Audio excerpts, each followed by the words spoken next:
to have you here sa Porta Pizza, Portado family for the purpose of dedicating Lorenzo.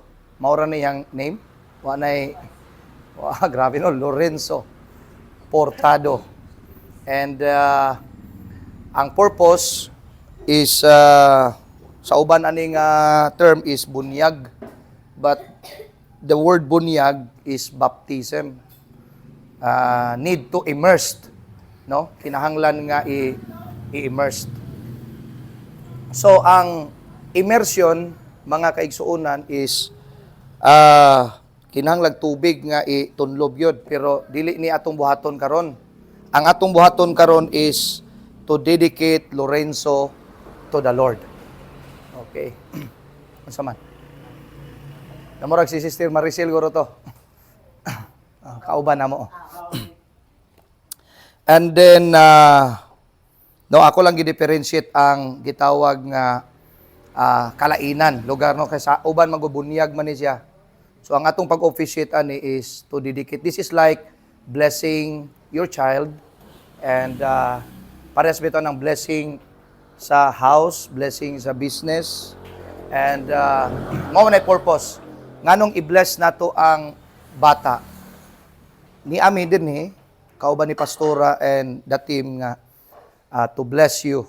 We are not here, murag si Jesus ba, he came here, he is the gospel, he is the good news. Ingon siya nga to preach the gospel, meaning to say Jesus came here on earth dili to curse, to bless. So we're here as a representation from God to bless your family, to bless baby lang gihapon pa, baby Lorenzo, og we're not bringing any negative vibes o any kanang dili maayo kundi blessing. So before nato nahimuon ang pag-bless niya, una ang pag-minister nako to bless you through the word of God. So mao ni ang pinaka-importante. Have you remember in the Old Testament ang biblical support nato why we dedicate a child, not baptism, not baptizo to immerse, is si Samuel. Ingon ang parents ni Samuel diri sa book of Samuel nga gipray daw nila ilang child to God ug gihatag sa Ginoo. Ingon siya nga we pray this child Samuel to God and we will dedicate this child to the Lord. Lahi ra ba sa Old Testament ang dedication sa ilang child? Ma'am ug sir kay kuan. Ihatag nila sa temple. Literal. Himuong sakristan ba sa priest? Literal. Kay numdo mo anang Malakias, di ba, part of the Old Testament, nga nag-ingon ang Bible nga bahin sa giving sa tithe. Kabantay mo ana nga bring your tithes, dili give, bring your tithes and offerings into the storehouse so that there may be food to eat in the temple with the priest and sacristans. Meaning to say, ang mga tao sa una ipahala dito og mga bisag unsa dili kwarta kundi apil tanan nga mga bahandi nila dito. Aron ang purpose de sa kwarta sa church na ay makaon. Kay daghan namang gihala dito nga gihimo sa Kristan, badi-badi naman ang pari daghan dito. Unsa may kaunon? Na-gets ninyo? So meaning to say, ang kana di ay i-dedicate ang bata sa una, firstborn son, dalon nila sa kanang gitawag nga templo. So unsa man sila atong sumer? Entertain sana dito. Okay, no problems ha. Basta pag magkuan mo din ha. Okay, then ako lang gi-emphasize kay mao din na siya ang importansya. Kani dili na ni karon sa New Covenant, dili na ni siya sir nga dalon na to sa church nga himuong sakristan ni pastor. Magdagdag man na dito sa kuan, mudaghan ang mga bata dito. Pero ang concept gyud sa Old Testament, dadon gyud siya sa templo, dayon ihalad. Unya firstborn. Tanang firstborn. So munang gikinahanglan gyud ang mga tao nga muhatag sa ilang kwarta, labmas, tanan di ay nga tithe ihatag. Kay aron daw kuno na ay makaon didto sa temple. Okay. Pero nausab na ha, pag abot ni Jesus, dili na mauna ang dating niya lugar sa pag-dedicate sa bata. So ang purpose de sir, mao ni ang pinaka-purpose nganong inyong gihalad ang bata sa Ginoo, i-dedicate na to because number one, you both parents are blessed and kanabitang grateful nga naamoy anak sama ni Lorenzo. Og dili lang siya, kani inyong mga anak tanang gididikit naman sa Ginoo. Nagpasalamat mo sa Ginoo nga gihatag ni sa Ginoo ninyo. It's the same concept nga gitagaan bitaw ka og sakyanan bag-o, balay bag-o, di ba na house blessing, na car blessing, ana. The same na siya nga ang inyong anak butang man o inyong bata ididikit sa Ginoo, kamo mismo na ay pasalamat and then you invite an officiating minister nga saligan o gitugahan sa Ginoo. In the book of Jeremiah, only one verse lang nga naay pastor. Ingon ang Ginoo, and I will give you pastor according to mine heart. Ang pastor diya gikan sa kasing-kasing sa Ginoo. Then in the New Testament, pag-abot na ni Jesus, after ni Jesus Christ, ang Ephesians 4:11 naay fivefold ministries kay balo si Sir ana, pastors, prophets, evangelists, teachers, og apostle. Ang prophets din lahi na siyang meaning nga prophet sa Old Testament. Ang prophet sa una kay mo istorya siyang mga propesiya nga unsay mahitabo sa future. Pero ang prophet sa una dili masayop. Kay ang Ginoo man direct ang nagsulti nga mo'y mahitabo dito nga example calamity, mamatay ang king.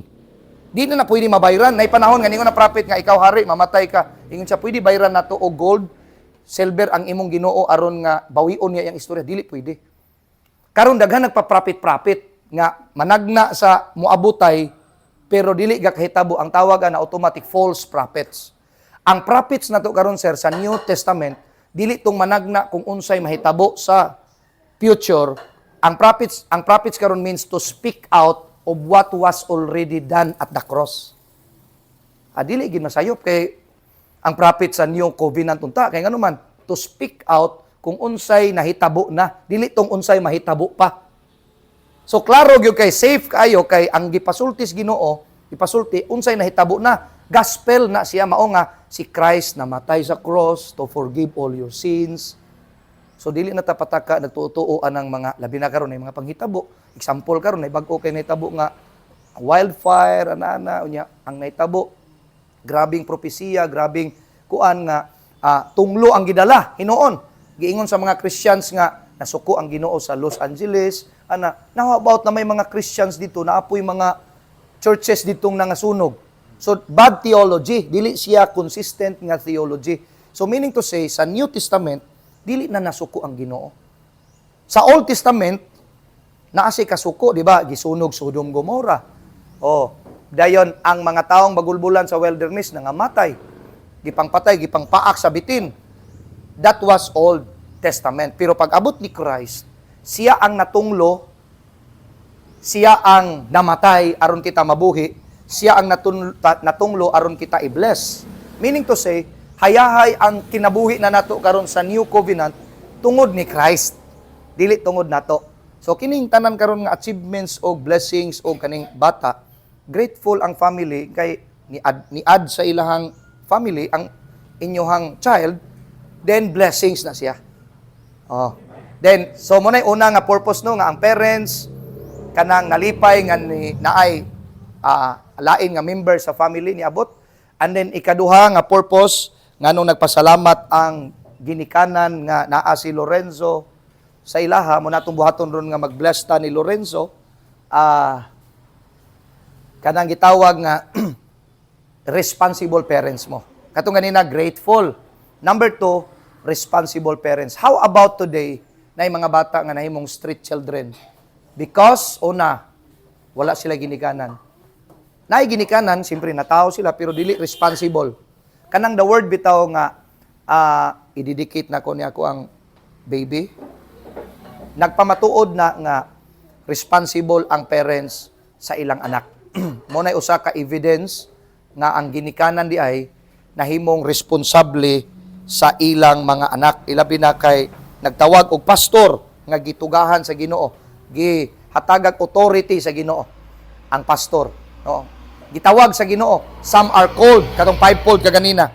So meaning to say, maayo inyong attitude. Attitude ni siya nga magpatawag ta. Di ba na mga tao karon nga bisan gud og pobre pananglitan kung naa sila attitude nga patawag yapon si pastor to bless sa iyang anak. Unya kay double na ra ba ang meaning karon sa una kay sa Old Testament o sa karaang panahon, blessing ramang gito nga, as in blessing. Karon kay duha naman, pwede naman ang legality nga side. Legality. So, responsible ang parents. Example, one day, pag moingon nga pastor, mangayo may certificate kay need siya sa amo ang pag-process sa iyang passport. So, ang atong church, magkahatag. Now, kung wala gididikit, wala naka-officiate, wala church, wala pastor. So, meaning to say, irresponsible ang parents din, mahimong ang mga bata nga latagaw. Kabantay mo sa mga bata ron, luoy kaayo, moingon sila gani ilang identity, wala may baptismal, wala may live birth. Di ba problema na sa ato ang community? Wala may live birth. Plus, ilan na lang gidawat, manghingi na lang, manglimos na lang sila. Tungod kay irresponsible ang parents nga gitagaan untag anak sa Ginoo, pero wala nila gi-proper og hatag. Siguro, ang uban nag-unahuna nga, nadala sa kapobrihon, pero bisan pagpobre ka kung tama ang inyong panabot nga ginikanan nga nakaangkon mong anak nga iya sa Ginoo. Di ba? Mga lagad mi sa Ginoo. Dadon na mo ni sa Ginoo. Among ihalad ning bata sa Ginoo. So duha day ma'am, dili lang ang parents ka ganina. Number one, grateful nga namoy anak. Number two, naamoy attitude nga responsible nga parents. Oh, responsable gid mo. Usa sa inyong responsibility kini di ay nag-invite mo pastor. Di ba gipa kuan ako sa inyo nga message nga kung sa Katolik pod adto pod dalon sa pare.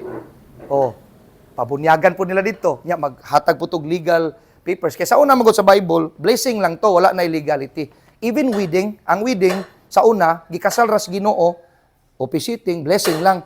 Karon kay need naman og legality kay pag makasal ang usa ka magtiayon ang couple, need naman to nga ikuan sa LCR then i-process kinanglan nga legal pud ang mukasal, dayon legal sila para nga pagkahuman unsa ilang process kung nay kayutaan na sila conjugal property. Di ba sa una diretso ra man to gikasal si Adan ug si Iba. Blessing lang tanan sa Bible, pero karon double na naanay legality. Duha na ang purpose sa tanan buhaton. Blessing and legality.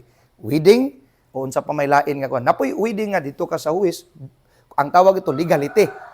Need pog church pastor para blessing. Naingon ana nga nay member nato nagpakasal sa mayor. After ni mayor, murag istorya ra man to kadyot, pastor, i-execute nato ang kuan. Blessing. Tanan akong gihimo, seremonyas. Wedding ring, and wedding vow, dayon na ay paso, kompleto. Blessing and legality. Og pastor lang po, og pare, diretso na tanan. Nasabtan ninyo? O muna siya pinaka-purpose. Now, kung sa ito'y biblical kaganina nga gididikit, sa Old Testament, si Samuel. Kay gipangayo siya sa ginikanan, gididikit si Samuel sa Ginoo. Ikaduha, sa New Testament yun, walay laing gididikit. 8 days old. Si Jesus yun ang atong model. Gidala siya ni Mary o ni Joseph sa temple and then gihalad ang bata sa Ginoo. Si Jesus yun. Kabantay mo ni Jesus, kanus siya gibunyagan, bautismuhan. 30 ang edad. 30 ang edad dito sa Jordan River. Wow. Good morning, Mother. Salamat sa Ginoo. Praise God. So, mao na siya pinaka main purpose yun. Oy. Si Father pod, napod si Father. Okay. So, nakoy basahon nga verse sa Luke chapter 2 verse 52. Since Jesus is our good model or example, since kami po niyan hidiri to bless your baby, Lorenzo and the family, mubasa ko usa ka verse nga model nato si Jesus ining gitawag nga pag-bless sa bata na makita sa Luke chapter 2 verse 52. Ingon ang Bible, and Jesus increased in wisdom and stature and in favor with God and with people. Upat ka akong i-share. Lorenzo, please listen. Okay? Okay. So, Lorenzo, you are like Jesus. No? We bless you through the Word of God. The Bible says, Jesus increase in wisdom. So, ang atong prayer karon na guidance. Increase in wisdom. Ang tawag ani, intellectual nga part. Malipay guro ang parents kung magdako si Lorenzo, dili lang siya apil imong mga tanang anak, nga honor student, bless sa maayong pangunahuna, mental, wisdom may gingon dere. Si Jesus kuno, grabe ka alam, gamay pa muwali na. Naay, di ba, mo ning Bible, naay mga lahi nga books nga nagpamatuod, nagsupport, wala lang gibutang sa Bible. Nga gamay pa si Jesus, milagroso na siya. Musulti siya, wisdom, grabe wisdom. Naaga nito'y nabasahan ako nga book nga kanang si Jesus langgam gibuhi.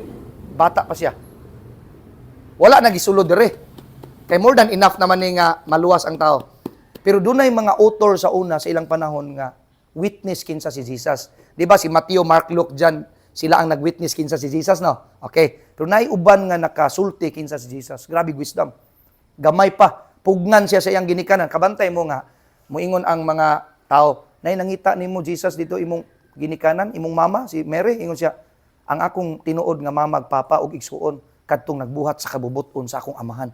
Lahi siyang mga sinultian. Di ba, kabantay mo, ana? Siya nga, my brothers and sisters is to those who do the will of my Father. Ang iyang Father, ang heavenly Father. Tingala kang Jesus. Sa iyahang ministry, dili siya tao lang. Natao siya sa kalibutan, pero dili lang siya tao. Nagmilagro siya, unsa man, feeding the 5,000. Gipasalamatan ni iyang heavenly Father. So, mao na si Jesus. Grow in wisdom. Lipay ba mo, sir, ma'am, nga dako ni siya nga maalamon nga bata, usa ka maalamon nga bata sa Aurora. Pagkanindutan, ano? Declare na to nga blessing na siya. Si Jesus, like Jesus, nga si Jesus daw kuno nag-grow or increase in wisdom. Ikaduha, increase in stature. Kaganina, intellect man to. Stature, asa man nga part? Physical. Good health. Atong i-declare blessings, good health. Pag tanaw na ko niya ganina, pagkahimsugang mataag yun. Pagka-bless yun. O niya atog yung i-declare nga protektahan sa Ginoo, walay mga kasakit, mga dautan, mga virus nga mutakboy sa lawas atong kitang mga Kristohanon, mga kaigsuunan. Importante ni nga mensahe nga gi-declare na to. Gilabyan na tag mga pandemya atong miagi. Hangtod karon si Pastor Lote kabalo ba mo itong pandemya? Wa gyud ko di ba naman itong mga protocols, no? Tanang manglamano nako, lamano. Wala ko'y kanabitang na may uban. Personal man na kanang natay mga health protocols, no? Conviction na. Ang akong conviction, wala. Gikuan akong Ginoo. Lord, dili ko maunsa aning kung doon na sila yung mga virus, paglamano na to, mga matay itong mga virus. Kuyaw kayo. Na, kung tinuod yun itong virus pananglitan, be. Wato kag mga imluiler, for example, ang ibanggingo man to pag nasa stainless, dali sila mabuhi, katong mga bugnaw, mga kuan, lingkod kag mga bangko nga mga kuan. Then, grabe to, pinahiray big bangko sa una, no? Mga bisag asa, lamisa, ana. Then, inig ulis balay, maligo pa ang uban. Bantay mo to? Ay, si Pastor Luther, tanan na kong kaila, gilamano. Pero praise God, nahuman na lang ang gitawag nga pandemya. Daghan na siguro tong mga ubos, sipon, mga kasakit. Munang gahom sa Ginoo. Kaya nakoy nabasahan adto nga time. Kabalo ba mo? Nag-research man ko adto. Dunay nasod nga Kristohanon ang presidente. Ilarang nasod. Di ba? Declare man to lockdown. Walay simba. Ilang nasod ra. Gi-lockdown tanan. Business tanan. Ang dili ra gi-lockdown ang church. Kulba to nga presidente. Kay, damor kuno ang kontra-virus dili makita, damor kuno dapat ang mga tao moadtog church magampo sa Ginoo nga dili makita, nga maoy mo pildi sa virus nga dili makita. Kuyaw to nga presidente. Nalimot Tanzania, i-research na. I don't know. Tanzania, president dili kay ilado nga nasod, pero ang Tanzania nga presidente kulba kay Kristohanon man diay. Kita po yung video atong presidente, salot kay ko ba, naka-research ko. Grabe no, ang labanan day sa virus sa una sa mga problema, Ginoo ra gyud, church ra gyud kanang gitawag nga kunya. Adtong panahon na kay giilad man ang tibuok kalibutan sa ang church, apil naman di na magsimba. Lipay ng Satanas adto nga ang mga tao di na manimba. So, samot ang mga problema sa tao. Kabalo ba mo ang gikamatian sa tao to, di man virus kasagara, anxiety, mag-depression, ikaw kuno i-isolate. Nag-ubo-ubo ra kag sipon, di heart attack yung kadito kay bag imo na lang pugnan imong ginhawa kay moingon naman mura bitaw katong kitong bitaw sa panahon Jesus nga ilain sila sa community. Ma-depress pud biya ka nga ay dili na ko lamanuhon. Unya akong ginikanan mo hatag og pananglitan ang pamilya og pagkaon palayo.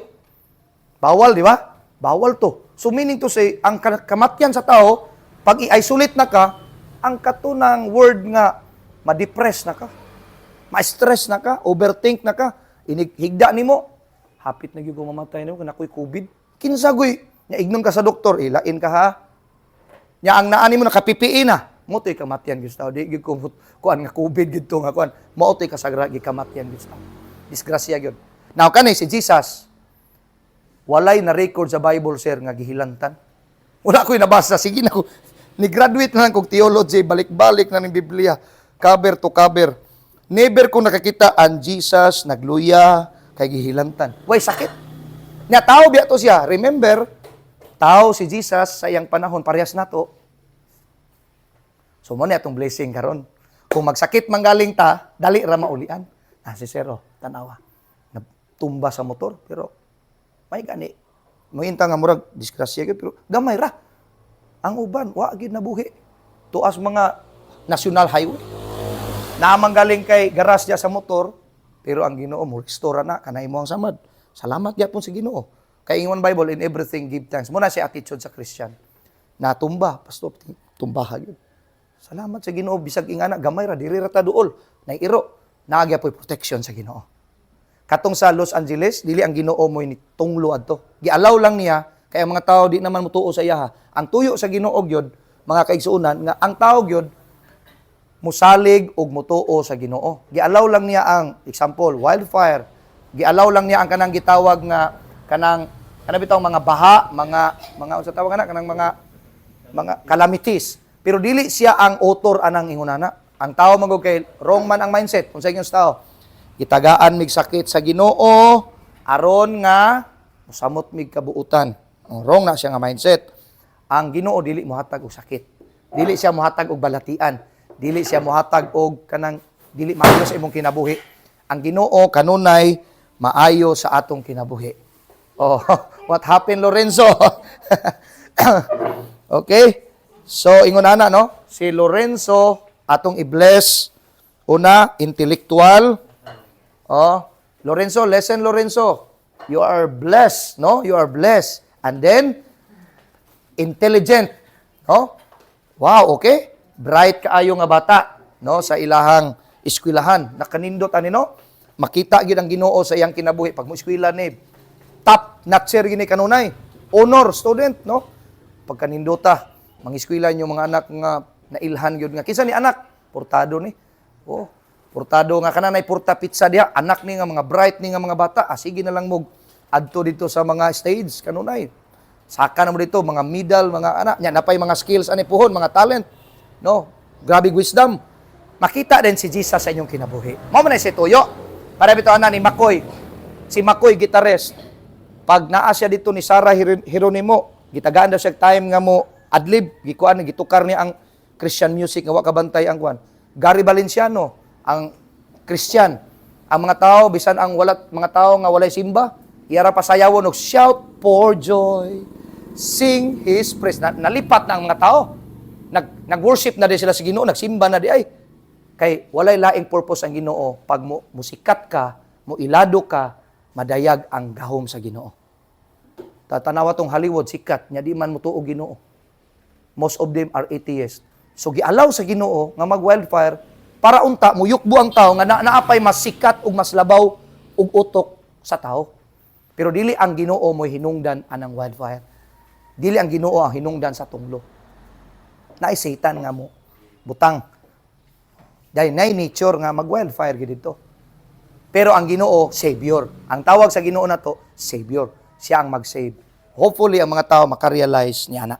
So si Jesus di ay increase in wisdom, stature, grabe. Maayog lawas, no? Si Lorenzo atong i-declare nga maayog panglawas. Ikatulo, mga kaigsuonan, in favor with God and with people. Wow! Kanang in favor with God, spiritual. Kung sa tiyo na ganun, intellectual, physical, in favor with God, spiritual. In favor with man, kasi tawagan na ma'am, social. Lami biyan na pabor sa Ginoo. Napoy, basta mo pabor ang Ginoo, mo pabor ang tao. Unsay ibot pasabot na blessing. Pag mudako si Lorenzo, Mopabor ang Ginoo niya, spiritual, maminaw sa Word of God, mga lagad sa Ginoo. Pag manarbaho siya, naman siya sosyal. Muna gingon nimo kaganina nga, ang akong sosyal karon pastor, socialize na ako, gamay na lang akong mga katrabaho, dugay naman mo magkita. Ana. Pero at least inikita nimo bless kay ka kay nigmoadto kag 7-Eleven nay manangpit nimo. Uban way manangpit biya.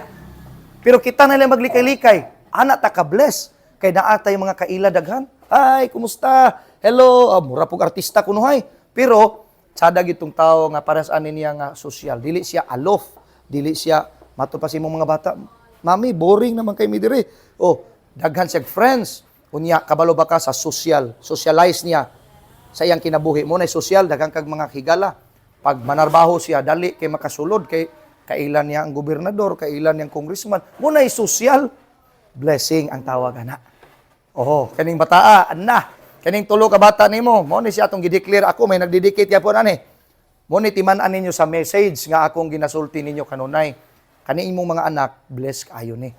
Oh, nga bisan og kanang dili kita magkita ay sa Word of God dito simbahan pero na may social media pud usahay makadungog ka gamay og mensahe nga imong gitan-aw dito nga pulong sa Ginoo gipaminawan nimo. Then kini si Lorenzo. Nindot kayo no? Blessed na siya sa wisdom, dayon blessed na kayo siya sa unsay tawag ani? Physical, intellectual, physical dayon usa pa yun. Spiritual, blessed. I-introduce yun yung Ginoo sa iya hangtod magdako siya na siya respeto sa Ginoo. Introduce yun. Role na sa parents. Okay. Pastilan, salamat sa Ginoo. Nya kay since wala man day mo giuna-una day nga ninang og ninong no, pwede ra ning naa din ni o. Available kaayo. Na Sister Maricel ni abot. Kay si Juna. Oh. So pwede ra ni puhon nga witness man eh. Pwede ra din nga kinsa may giila. Sada biya pud na siya ilhon nga ninong og nina nga. Kinsa day imong ninong pwede pud si pastor. Oh, pwede ra pud ay nga si pastora. Oh, kanindot kay kinsa may mga ninang og ninong nagi koy bata bitaw nga naa sa maigo ro nag-eskwela, 15 years old na. Sir, since wala man day mo naka-prepare day og sponsor day ninong ninang, kaning naa din no? Available akong ingnan nga witness naman eh. Oh, kani sila dire. Oh, so kani si Lorenzo magdako ni nga bisag pila lang kabuk nga ako bitaw na biya ko nailhan nga maninoy. Ninong og ninang. Kamo napakay giila pagdako nimo nga gipaila-ila si mong ginikanan nga ninong wala na no. Wala na. So kani day siya si Lorenzo magunahuna na mudaan ron nga kuan. Wala lang katambong ang uban. Pwede to ninyong ignon nga oy, ninong mo sa kong anak ka ninang ha. Pwede ninyo inganaon no? Pwede ha. Dayon ibutang na to puhon sa certificate. Ana, pwede ka ang sakaron kanilang sa dinhi. Oh. Ambot ka og depende ninyo. Kamo sabi mo decide anak pohon. Nga i-opisyal na mo pastor ha. Kinsa gyud ang ninong og ninang ni Lorenzo. Kay para nasay ilhon. Na ako'y pag abot ako glanaw, na ako'y bata sa una nga gihimo kong maninoy. Gipili ko sa ginikanan. Karon 15 years old na. Maayo mamudula di ay. Agi katandim na kog dula sa kapatagan. Dong, ali dong, duwa ta. Ako siyang gipakaon, then gitagan ako sapatos, then dula mi. Lipay kay kung ganinong, oy, murag second parent ba nga, kodong. Nagbisyo na kakaroon. Kay dugay may mo magkita. Nakay bisyo siya, wala. Ninoy, wala daw ko na. Ayaw yung sulod sa bisyo. Nindot gyud na maninoy og maninay nga, ing anak mo tambag, no? Mister, ayaw gyud ha. Padayon sa imong pagdulag basketball. Suportaran ti ka. Kung naka-i-submit na registration, igna ko bisan ginagmay lang, muhatag ko kwarta ginagmay nimo. 500, 1,000. Sada na ing anak na maninoy ngingon ana. Basketballista man siya. Tagaan sa kunya sir og t-shirt nga jersey niya nga gikan sa iyang pagdula sa kanang bitong kapatid di Mapuro Amina ana. Tagaan ko niya. Gitagaan sa nako siya ko. Tagaan ko nimo jersey, buktian sa nakog kas para na kay pambalon. Ah, lipay kay siya. Oy. So nindot na ingon ana, nasay kay kanang mga sponsor day mga ninong-ninang dili na pang Disyembre. Dahil magwawali nga i-appeal bitaw nga pang Disyembre. Bahalag walay regalo ang inyong anak sa Disyembre ilang ninong-ninang. Basta kay kanang ninong og ninang inyong gipili, kay bawo gid sila nga magdako ilang anak, sila gyud ninong og ninang. Muna tama unta gyud nga buhaton nga oy pwede istoryahon ninyo, pwede ikaw magninong sa ninang sa akong anak. Then sila pud moingon pud sila nga willing pud mi. Ang dapat pud bitaw kanang mga ninong-ninang dili pud puro oo. Dapat pud mo balibad kung dili sila pud kanang gusto. Ayaw lang sa mi himoa, sir, ma'am, Ana unta na ang uban kay puro man oo, mura magpolitiko nga oo tanan. Oh, pero wala ka ila. Ang tsada bitaw sa ninong ug ninang sponsor katog yung siya mismo tutukan niya ang pagdako sa bata po dili lang sa ginikanan. Kay one day mo duol siya ninong, ninang kanang murag wala koy kuan karon, balon makoy kaon. Kapud siya ikahatag, dili lang siya pang December, dili lang siya pang birthday. Oy, birthday sa imong binataron, imbitaron ka sa naay salo-salo sa ilang balay. Pwede siya magregalo. Pag December pud pwede siya magregalo, pwede pud usay wala pero naa dapat naka-mindset siya o sayang heart nga siya gyud ang ninong ug ninang anak nga bata. So educate na dapat. So far so good. Kadto atong blessing award para ni Lorenzo ug natong tanan karon. Nga ang atong model si Jesus, grabe si Jesus no. Wala magsakit. Nitubo nga dunay kaalam sa Ginoo sa Amahan. Spiritual sir in favor with God. Naman gibutan dito. And Jesus grow in wisdom, stature, in favor with God and man. Social, spiritual and social. So i-bless na nato si Lorenzo in prayer. Okay? Are you ready, Lorenzo? Lorenzo, hello. How old are you now? Today? 3. No, already 4. I'm 3. 4. There's a